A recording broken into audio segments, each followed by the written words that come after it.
Celebrating Women of Sound Character, Part 3, Priscilla. Good morning, brethren. May the grace and peace of God be given to you in the name of Jesus Christ. Bonjour frères et sœurs en Christ.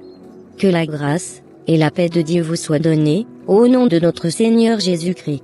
Today's devotional is based on Romans 16, 3-4, and Acts 18, 24-26. Greet Priscilla and Aquila, my fellow workers in Christ Jesus, who risked their own necks for my life, to whom not only I give thanks, but also all the churches of the Gentiles. Now a certain Jew named Apollos, born at Alexandria, an eloquent man and mighty in the Scriptures, came to Ephesus. This man had been instructed in the way of the Lord, and being fervent in spirit, he spoke and taught accurately the things of the Lord, though he knew only the baptism of John. So he began to speak boldly in the synagogue. When Aquila and Priscilla heard him, they took him aside and explained to him the way of God more accurately.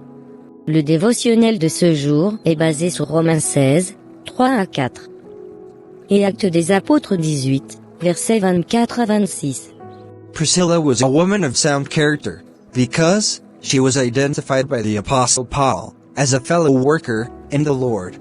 Priscille était une femme de caractère solide, parce qu'elle a été identifiée par l'apôtre Paul comme une collaboratrice dans le Seigneur. She was not a mere member of the church but a true servant. Elle n'était pas un simple membre de l'Église mais une vraie servante. In addition, she risked her life for the sake of Paul. De plus, elle a risqué sa vie pour le bien de Paul. Furthermore, Priscilla was well versed in the Word of God. Aussi, Priscilla connaissait bien la parole de Dieu.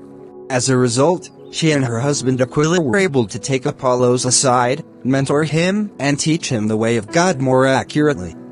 En conséquence, elle et son mari Aquila ont pu prendre Apollo à part, l'encadrer et lui enseigner la voie de Dieu avec plus de précision. Like Priscilla, let us be believers who can be identified as true servants of the Lord, who are willing to make sacrifices for others. Comme Priscille, soyons des croyants qui peuvent être identifiés comme de vrais serviteurs du Seigneur, qui sont prêts à faire des sacrifices pour les autres. Also, let us be willing to dedicate time to mentoring other believers, and teaching them the Word of God accurately. Aussi, soyons disposés à consacrer du temps à encadrer d'autres croyants, et à leur enseigner la parole de Dieu avec précision. This is all for today. Stay blessed.